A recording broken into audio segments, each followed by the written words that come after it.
Welcome to the Well Seasoned Librarian Podcast. I'm Dean Jones, your host. This is Season 9, Episode 18. Today I'm talking with author Douglas Weissman. I really enjoyed talking to Douglas. He was one of those people that I just immediately fell in like with and just really loved talking to him. And it was such an easy conversation. I was kind of reluctant to let it go. And I think we talked for a good 20 minutes after we stopped recording.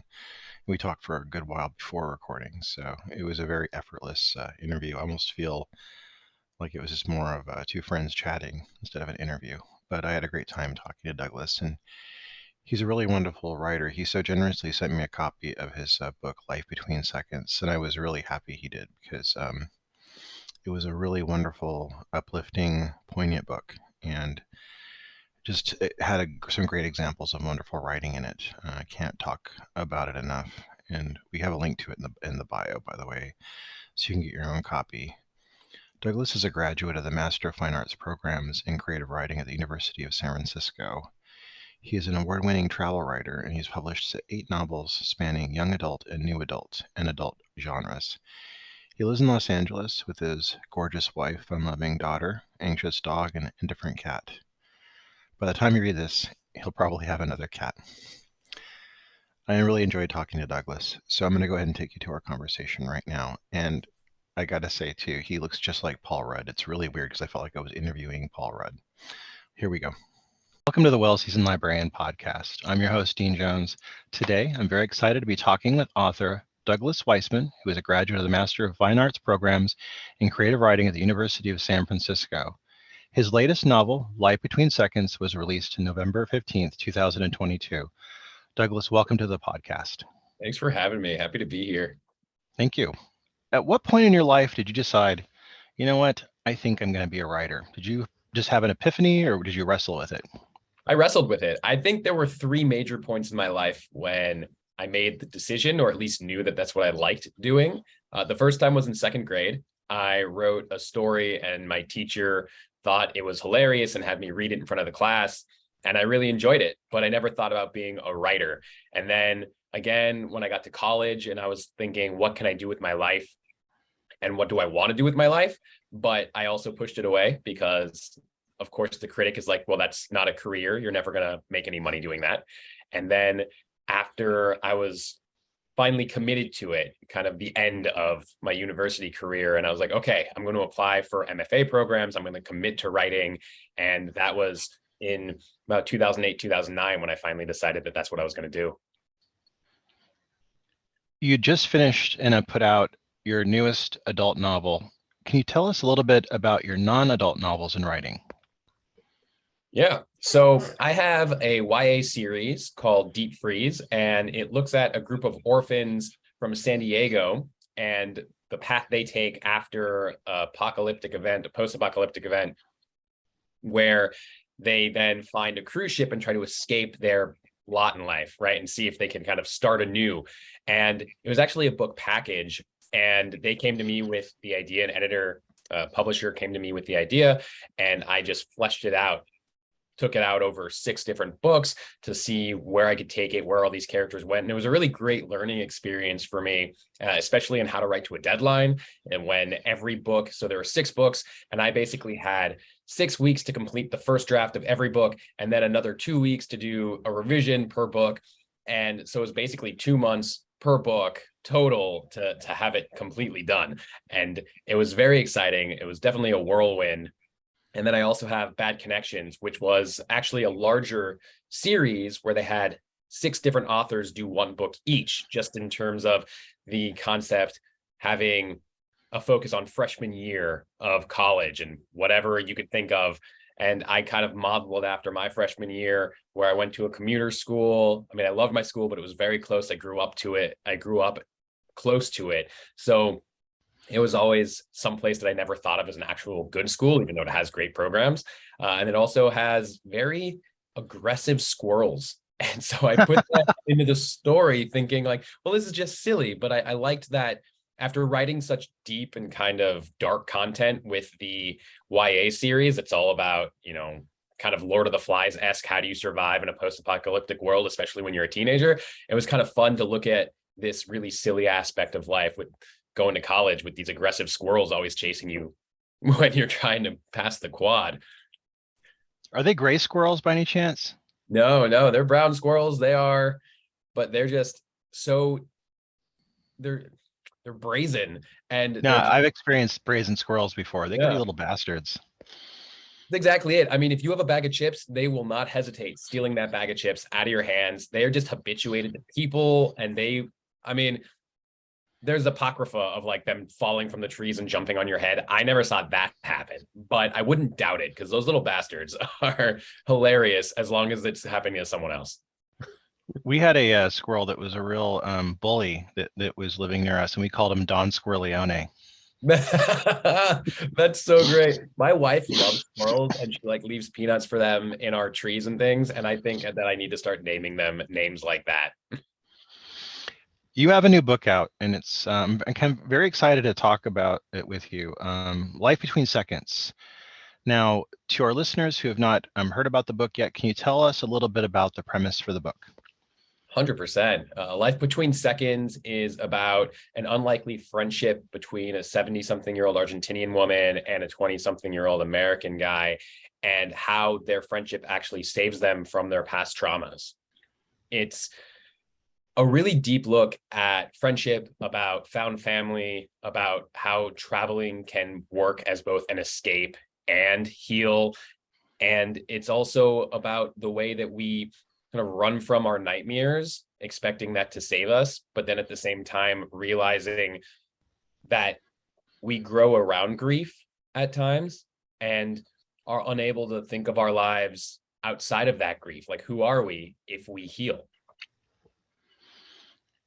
Life Between Seconds was inspired by your travels, and we're going to circle back to that in a bit, around the world. Can you talk a little bit about how this book was inspired by your travels? Yeah, so I have been to 48 countries, and my goal is to get to 50 countries by the time I'm 40. So I still have a little bit of time. But the big thing was that every time I would travel, I would experience something new. I would experience a new connection with a stranger. And when I was in Argentina, I watched the Madres de la Plaza de Mayo, which were a group of women who were marching in silence, holding up signs or holding up pictures, demanding information about their husbands, their sons, their daughters, their uncles, family relations, or even friends that were disappeared during the dirty war in Argentina, where up to 30,000 people were disappeared, and including grandchildren who the government would wait until a pregnant mother gave birth, and then they would murder the mother, but give the baby to a government official or a member of the military. And they're still finding out who might have been a part of that, like which children may have not known that their parents were not really their parents. And it just really inspired me talking to them, seeing this really powerful moment. I just had this deep connection, especially coming from the Jewish community and always hearing stories of the Holocaust. And now here's kind of this different perspective, different lens, different aspect of life that I never knew about, and then I'm learning about, and wanted to kind of bring that story of pain and struggle, but also perseverance and courage to the forefront. And then there was another point when I was in Mexico City and I was visiting Frida Kahlo's house, and she has two clocks in her house, one stuck on the time where she divorced Diego Rivera, and another one when she remarried him. And I thought that was just such a unique way to look at life, that two clocks frozen in time, like, and that was the memory, or those were the memories that she wanted to look at. And so that also inspired just kind of this weird quirk of a character and what it would look like if they used frozen clocks instead of pictures. I love that. I love that imagery. I Right? kept thinking that the characters seemed very real to me, and I thought it had a very cinematic quality. I mean, I hasten to say, because I don't know how you feel about this, but it would make a great Netflix series. I could see it being very adaptable to screenplay, because it's very like got a movement to it. There's like a visceral movement to it. Now, was anyone that was anybody in life in Between Seconds based on anybody that you know in real life? So first of all, thank you for saying that you could visualize it and it would make a great limited series. When I wrote it, I was thinking, how can I make this so impossible to film that it would never be able to become that? But then as I was getting closer to publication, I was thinking, wow, this would make a really good show. But part of that is also because of when I started writing it, those limited series didn't really exist much. But then when it got closer to publication and limited series, just 8 to 10 part series, and then it was over, was more normal. And I realized this would be great. This would work really well. And I even had visions of how it could work. And I definitely modeled characters after people I know, but they're not wholly after people I know. It's bits and pieces. So for instance, Sophia, the main female protagonist, she is 100% an amalgamation of my grandmothers, both my paternal and maternal grandparents, because she has this kind of look and this presence that's like my mother's mother, but then this attitude, this kind of spitfireness that's definitely my dad's mother. And it was just the voice that immediately came out of her when I started writing. And I was like, yep, that's exactly it. And I just kind of leaned into those things. You had something prepared to read from the book. Could you go ahead and read that? Absolutely. So this is actually going to be from the first page. So I think it's a great introduction, but also leans into that idea of that kind of cinematic quality, but also this mythical quality, that storytelling aspect that I love so much, that helps frame the novel at the beginning and the end. Peter loved to hear the story of how his father tried to steal the sun. It's the reason the poppies exist, his mother said. Your dad had climbed into the sky and touched the light, actually had his hands gripped around the sun. What did it feel like? Peter asked. Have you ever touched a really hot light bulb? His mom said. But the sun burned his hands. He pulled away and scattered sunlight over the field, causing all these bright poppies to grow. The sun, angry for having been caught, fell that night. It falls every night, but that was the first time. It fell and sulked and didn't come back. Your dad gave us these beautiful fields of flowers, but he also brought the darkness. Peter held tight to his bear in the back seat. The promise of darkness didn't scare him, but the wind always made him nervous. He inhaled the scent of the bear's fur like wood and soil. The poppies shone orange along the horizon where flower petals covered the earth like unmelted snowfall. The world pulsed and breathed as it passed through the window into the back seat of the car. The blizzard of orange in the distance cascaded in the breeze. The closer the car came to the poppies, the lower the sun fell. Peter's mom always called it a game, like chicken. They had to make it to the field before the sun set. Thank you. That was wonderful. As soon as you started reading it, I recognized. I'm like, aha, good. I was happy you picked that piece. Thank you. Life Between Seconds is a meditation on trauma, family, both biological and created, and how we heal after great loss. Can you tell us about what your catalyst was for writing this book? Yeah. So going back to the Madres de la Plaza de Mayo, and I'm watching these women, these strong women who have been doing this every Thursday for decades at this point. And it just got me thinking, what would my mom do if I didn't come home? And it sparked this one moment in the story that's deep into the story. But it's just Sophia sitting there waiting for her daughter to come home. And finally, there's a knock on the door. And that stress and that tension of who could it be? Is it her? Did she lose her key? Does she just not expect us to be awake? Or et cetera, et cetera. And then I was trying to understand how I could frame that story and introduce that story. And there's the creator of the show Weeds. She's the same creator of the show Orange is the New Black. And yeah, I know her name. I just don't know how to pronounce it. So I don't want to say it and be wrong, because I don't know if it's Genji Cohen or Genji Cohen.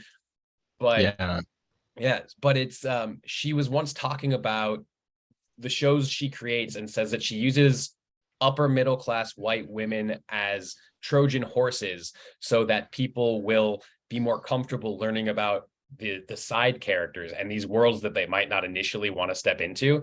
And that's how I thought of Peter. And most writers I know, their first novels generally end up being a veiled biography. And that's how Peter started. He was kind of a veiled version of myself. He was a traveler. He was young. He was in San Francisco, all these things I was. And then eventually he became his own person, which was amazing. But he was used as kind of this Trojan horse initially to then allow us to step into Sophia's story, even if you might not have been comfortable learning about loss of a child, or learning about a dirty war, or learning about all these things that maybe you never knew you had interest in. But by showing the connection to the characters and the relationship between them, and having this person that maybe you're more familiar with as the entry point, it then became this jumping off point to tell this greater story. Now, two of the protagonists, Peter and Sophia, are unlikely allies, but they're bound together by their grief. And I've seen this a lot in my own life. Do you think that loss and grief can be a good basis for a friendship or a connection? I do. And I have friends that we've formed relationships out of grief, and kind of it's am I allowed to curse on this show? I'll just try not Yeah, you're to. fine. Don't No, worry, you're okay. fine. Yeah. Because I was going, it's kind of the way, truffles grow out of shit, right? You have this thing that is one of the most coveted sources of food in the world, and it's considered a delicacy, but it grows out of garbage and trash and offal. And Yeah. sometimes the greatest relationships you have come from shared offal. Yeah. I totally agree. I love that. I love that analogy too. That's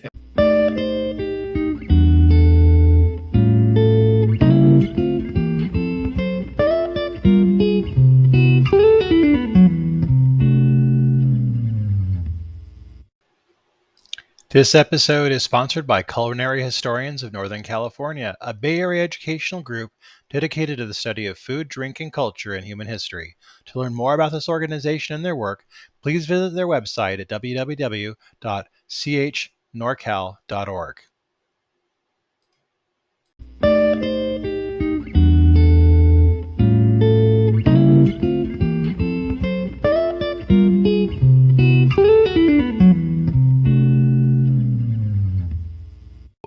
I'm very interested in your work as a travel writer. Talk to me about how you became a travel writer. Yeah, I asked that question to somebody recently on LinkedIn. I'm very active on LinkedIn, and he has this wide growth. He's been doing it for maybe about half the time I've been doing it, but in a different way. And I asked him, I was like, "How'd you become a travel writer?" And he gives me this, "Well, I was traveling, I was doing this, I was doing that, blah blah blah," and gave me this really big breakdown. And he's like, "How did you become a travel writer?" And I said, "I answered a Craigslist ad," and that's I love that. that it's funny because it's true, and it's so, especially today when Craigslist is not what it was in 2013, where they actually had Right. legitimate jobs there. Yeah. But I had been traveling at that point. I'd backpacked around South America. I'd done around the world trip. I'd lived in Europe. And this travel company was looking for writers who had been to certain countries. It was like Australia, Italy, maybe Japan, and to provide samples. And I had kept a travel blog, not because I wanted to monetize it, but it was the best way I could keep all my friends and family abreast of what I was doing when I was abroad, all in one go, rather than having to write individual emails to everyone. So I just took some stuff from that, sent it into this travel company. They loved it. I started freelancing with them, writing itineraries, writing small articles, giving bits of information about my experience. And then it just grew and grew. And I figured out how I could monetize it enough to make it my career. And that became my focus. And then in 2017, after 4 years of freelancing with this company, doing other freelance stuff, they brought me on full time as their travel writer. And it was just this, I mean, it's been a beautiful experience. It was able to work itself out during the pandemic. And it's been my main source of income and my main focus, with kind of novelists on the side.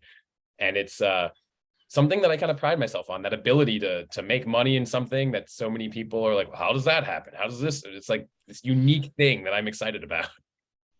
Now, one question I haven't pre-pitched to you, but I got, from the second I first saw you on the Zoom screen, I'm like, this guy is, good looking. He's got a Paul Rudd kind of like persona. I feel like, like you kind of come across very charming. Why hasn't any like travel show picked you up as like a lead character guy on the show, like doing your own travel show? Because I could really see you doing that. You know what? That's actually my next step. I'm working to get a travel show in the make, and I'm charmed that my Paul Ruddness comes through the Zoom, because you have no idea how often I get that. And I bet you do. No, I immediately thought that. Yeah. There you go. I mean, I'm a Paul Rudd fan, so I'm totally happy about that.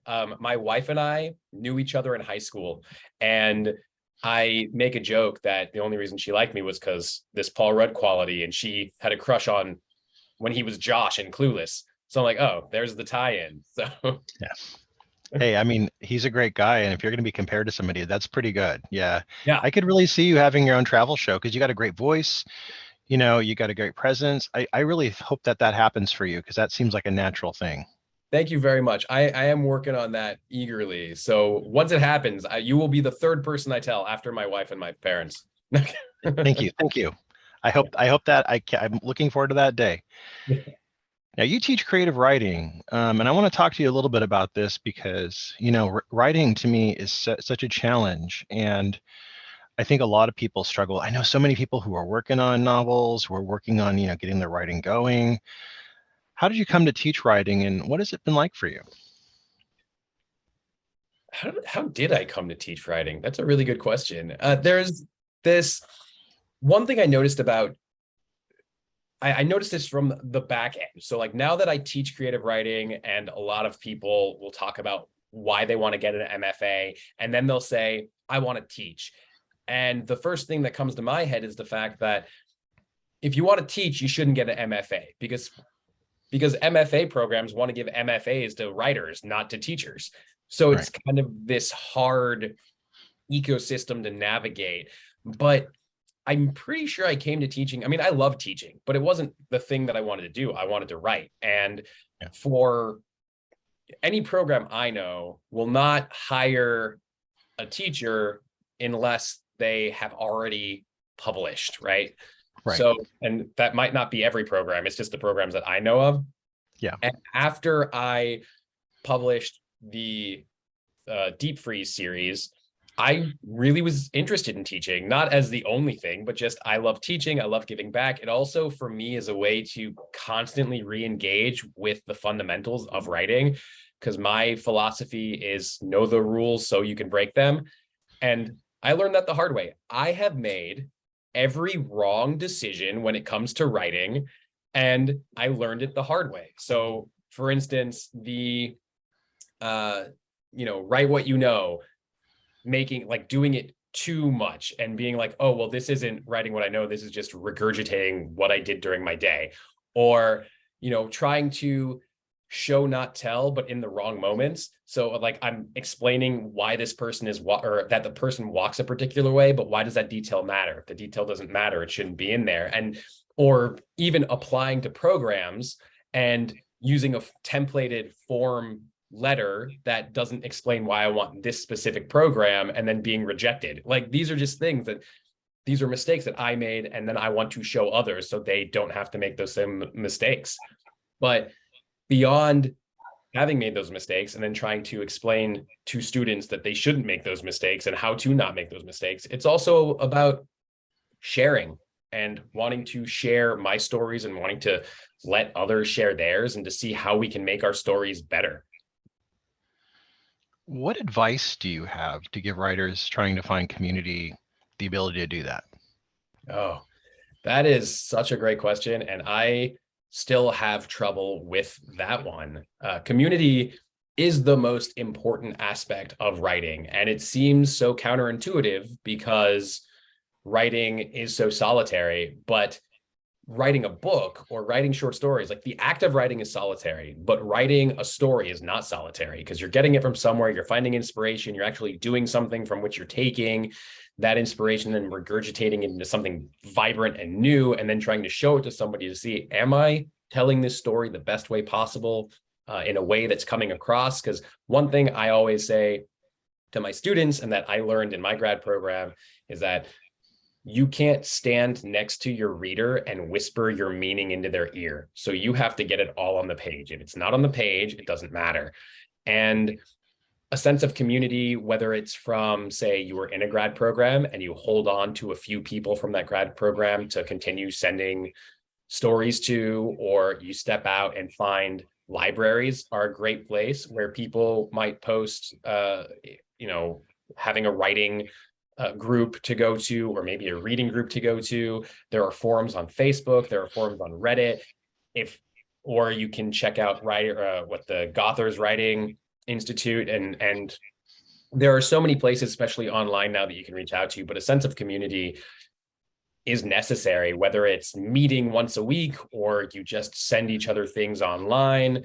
I know you asked, what could they do? And the research is the only and best information that I could give. Is just do your research, reach out to friends. If you have any friends that are writers that are complaining about the same issue, create your own group. That's excellent advice. I love that. Thank you. Now, at what point do you think that somebody can call themselves a writer? At any point. I mean, really, as long as you're doing it, right? I mean, there are writers who write one book, never write again, but would still call themselves a writer. And there are writers who write nothing but a sentence once a month and still call themselves a writer. And for me, I'm not so precious on the term that I think only published authors can call themselves writers, but I think it helps. I think it personally helps give me the confidence to continue writing. If I call myself a writer, I don't call myself an author. And I think it's because to me, author sounds like I'm only working in one medium, but writer gives me, again, that confidence and that bravado of being like, well, I'm a travel writer and I'm a novelist and I blog or do newsletters or whatever it is. So it's like, I am a writer. And then here are the ways that it trickles down into all these other components. I want to ask you another question that's unscripted. I'm sorry, because I just was really thinking about this when I'm reading the book.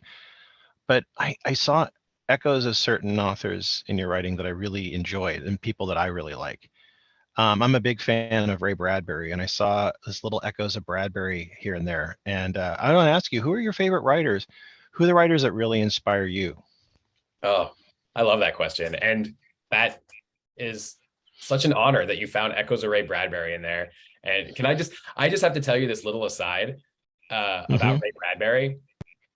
One of my favorites. I mean, growing up, he was one of the few authors I would actually read. I got into reading through comic books, and Ray Bradbury is kind of like the bridge between comic books and actual stories and novels and things. Absolutely. So in 2006 to 2007, I was living in Italy. I was doing a study abroad program. And a family friend was publishing a book, and he was really connected to Hollywood and to certain authors, just grew up in that area and that era. And so he does his book release, and Ray Bradbury is there. Oh my God. And my grandma, one of the ones who I modeled Sophia after, sat for an hour talking to Ray Bradbury on the couch. And she's just like smiling the whole time. And then everybody asks her like, oh, what did you talk about?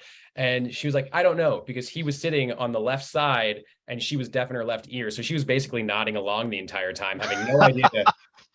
And the worst part is I wasn't even there because I was in Italy studying abroad and nobody told me that this was happening. And if I knew Ray Bradbury was going to be there, I would have hopped a plane because like how often would I have had that chance?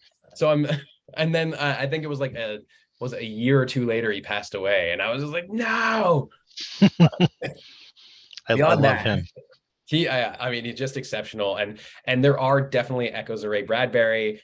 I mean, the story of his where I always forget the name of it, but I mean, There Will Be Hard Rain is one story that always affects me. Then the one in which it's actually, this one kind of gets me twice because it was one, Junot Diaz. I wrote a thesis on Junot Diaz in undergrad and on The Brief Wondrous Life of Oscar Wilde. And it's one of the few books that I've read like 4 times and actually did it on my own a couple of times as opposed to like, oh, it was just assigned and assigned and assigned and assigned. But there's reference to in that book about, it's the story in which the students lock another student. They're bullying a student and they lock him in the closet and there's only like 30 seconds of sunlight. Yes. Yeah. And he doesn't get to see it and then they're all ashamed. But so that's certainly just always gets me every time I'm writing. There's like kind of this undercurrent of that moment in that one brief story, but then at the same time through the lens of Junot Diaz in A Brief Wondrous Life of Oscar Wilde. So there's layers. But then also Catherine Dunn with Geek Love. That book just radiated through my soul. Anything Amy Bender writes, Nicole Krauss and Darrell Horn, which also I understand I have these deep connections to those 3 authors because there's often these kind of there's Jewish subtext in there with all three of them, and I find that really resonates with me as well from the culture I grew up in, and the way that I kind of tell and hear stories, especially where there's kind of an oratory to the way I hear it in my head and try to get it down on paper. And then Tom Robbins, I love Tom Robbins so much. At the same time, I kind of read his stuff now. I'm like, yeah, some of these things didn't really date well, but at the same time, I just like, there's this whimsy that I love about his work and this sense of fabulism. And that's really where I brought that idea of fabulism into my work. Them and of course, Gabriela Garcia Marquez, where it's like you just speak truth into that magic and all of a sudden nobody can question it. I love all those. Thank you. As a librarian, I love all those names, and I thank you for sharing that. Yeah. Douglas, what's next for you? So travel writing, I'm still going to continue doing that. I'm working on a travel show, so that's obviously at the top of my list. But I also have another book that's going to be released either late this year or early next year. The official publication date is not there yet. And I had a professor once who told me that all great writers have an obsession. And whenever they write to that obsession, they write their best. And whenever they stray from that obsession, you see them falter a bit. And I'm understanding where my obsessions are, because the new book is completely different. It's about a completely different subject matter, but it's still about pain and grief and found family and these motifs and themes that are very clear and present in Life Between Seconds. So even though it's told at a different time, in a different way, because this new book is about a serial killer in occupied Paris in World War II. And she's using the guise of the chaos of the occupation to find her next victims. She only chooses men, and like, then, what happens next? Discuss like that. But there are all these similar themes that I'm working with, like the family that she connects with, those people she's trying to protect and that are trying to protect her, and the steps that she needs to take to overcome her grief, but also how that grief is informing the decisions, bad or good, that she does make. This sounds great. I can't wait to read it. This sounds wonderful. I'm sold. Well, then I'll have to come back too. Sounds good. Yes, anytime. You're always welcome. Douglas, I want to thank you for being on the podcast. And I again, like I just said, hope to see you back here again. Yeah, looking forward to it.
That was my conversation with Douglas Weissman. We have a link to his book, Life Between Seconds, in the bio. You can also get it through all major retailers and at all better bookstores. Coming up on Monday is my interview with author, podcaster, Marissa Rothkopf Bates. She has a podcast called The Secret Life of Cookies, and she is a food writer for the New York Times, Newsweek, and more. I look forward to having you hear my conversation with Marissa. Hope you're all having a wonderful week and have a really good weekend. Hope you get to cook a lot of great stuff, maybe something from one of the cookbook authors we have interviewed on the program. Until then, keep on cooking.